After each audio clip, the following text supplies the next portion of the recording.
너무 보기가 좋네요. 소량해서 네. 좋죠. 네, 좋습니다. 심혈을 기울여서 이제 마지막 네, 심혈을 좀 사연이니까 깊은 데서. 심혈을 기울여서 네, 깊은 데서 뽑았습니다. 아, 네. 네, 됐습니다. 이번에 이번엔 한번 채연 쌤이 제가 읽어주세요. 읽어드리겠습니다. 네, 여기에 사연이 들어있습니다. 자, 사연 두 번째 사연입니다. 네, 저는 책을 처음으로 수업에서 활용해 보려는 교사입니다. 학생들에게 책을 하나 선정한 다음에 그것을 함께 읽으라고 합니다. 그런데 문제는 수업에서 학생들과 함께 할 수 있는 독후 활동에 대한 것입니다. 수업 시간에 아이들과 함께 하면서 그 책에 대한 어떤 효과를 높일 수 있는 독후 활동 노하우가 있을까요? 다양한 사례를 알고 싶습니다.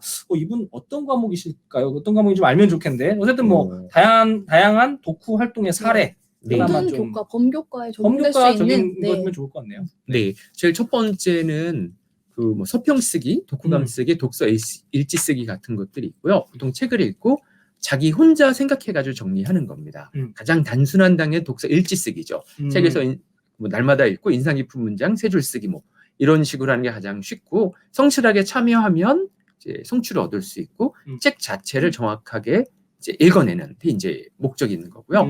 서평이나 독후감은 자기 생각을 조금 이제 담는 거고요. 여기까지가 1차원 1단계입니다. 두 번째는 소통하는 책 읽기예요. 한 4명 정도 반에서 모둠을 짜서 그 모둠에서 같은 책을 읽고 대화를 나누고요. 그 대화 내용을 기록해서 이제 보고서를 만들면 그걸 보고 이제 평가를 하는 거죠. 저도 이제 이 수업을 많이 하는데요. 요즘에는 이제 이 돌림병 때문에 원격 수업도 하고 이러잖아요. 그러니까 카톡 토론으로 선생님들이 많이 실천을 합니다. 네. 4명이 모두이면 토론을 카톡으로 하는 거죠. 네. 근데 카톡으로 한 거를 그대로 보고서로 인정해도 되고요. 네. 네. 카톡 방을 만들 때 오픈 채팅방을 만들 다음에 교사를 거기다 넣으라고 하는 겁니다. 네. 거기서 애들이 토론을 하면 그걸 보고 그대로 이걸 수행평가로 해도 되고 또는 그걸 가지고 가서 이제 집에서 원격 수업할 때 집에서 컴퓨터로 보고서로 좀 편집해서 제출하게 하면 조금 더 모양을 갖춘 보고서가 이제 되고요. 이건 함께 읽기 방법입니다. 그렇네요. 아이들이 카톡에선 강하잖아요. 네, 강합니다. 맞아요. 네. 네. 평소 말을 하는 것보다 거기 그러면은 지금 방금 질문 하나 있었어요. 윤동규 선생님인가요? 한 채팅 한 번만 보여주세요. 네, 원격 수업 곧 끝날 것 같긴 한데 그래도 원격 수업 기간에 책 읽기를 어떻게 할 수 있는가? 그러니까 아까 사실 카톡이나 이런 것도 비대면으로 할 수 있는 활동이다 보니까 의미가 있을 것 같아요. 원격 수업에서 혹시 어떻게 적용해 보신 적 있습니까? 네, 일단 학생들에게 책을 준비하게 하고요. 사게 하거나 도서관에 있는 책을 이제 빌려주거나 하는 겁니다. 그래서 모둠별로 같은 책을 이제 들고 있어야 되고, 그래서 원격 상태에서 그 책을 그냥 읽는 겁니다. 실시간일 때는 교사가 책을 읽으면 같이 이제 읽는 거고요. 그러니까 사람이 따라하는 그 습성이 있어요. 그래서 요즘 젊은 친구들이 이제 뭐 취업 준비할 때 유튜브로 공부하는 영상을 틀어놓고 도서관에서 같이 공부하듯이 선생님이 같이 책 읽는 모습을 실시간으로 보여주면서 책을 읽으라고 그러면 아이들이 꽤 잘 읽습니다. 이 되게 잘 읽는다는 보고가 많고요. 또는 자료제 시험 수업을 원격으로 할 때도 교사가 책 읽는 영상을 한 30분짜리를 찍어가지고 그거 올려놓고 그걸 아이들이 영상을 보면서 같이 책을 읽으라고 그러면 잘 읽습니다.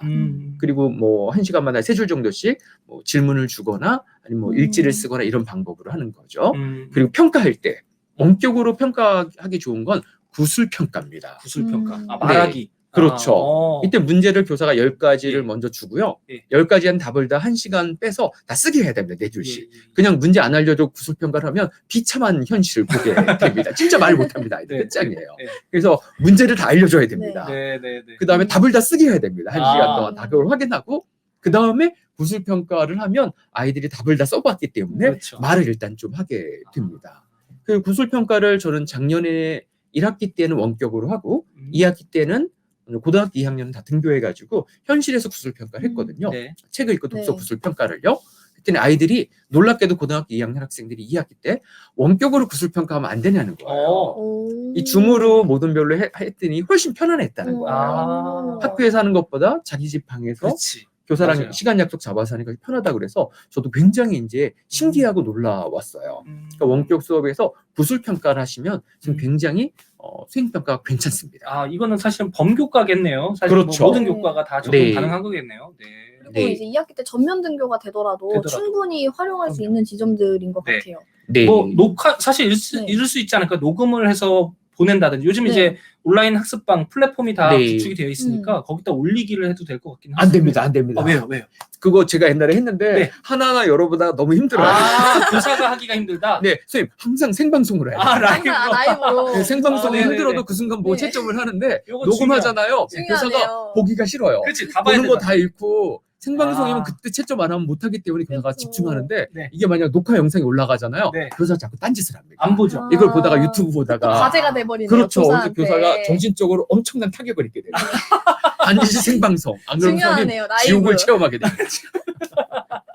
아, 예, 제가 알겠습니다. 해봤죠. 스마트 제가 봤습니다. 섣불리 판단을 했군요. 네. 저는 야, 이거 사실은 저희끼리 아는 그 에듀테크 도구 중에 동영상 찍어서 올리면은 막 평가하고 이런 정말 단전에서 올라오는 안 됩니다 이거였어요 지금. 동영상으로 네. 받을 때는 선생님 네. 모둠 활동 보고서는 됩니다. 거. 아, 모든 활동. 어떤 걸 하냐면 네. 이 책 속에 하는 유튜버들이 있어요. 네, 네, 그래서 맞아요, 5분짜리 네. 정도, 5분에서 북튜버. 10분짜리 네, 북튜버 그쵸. 그걸 딱 보여주고 예.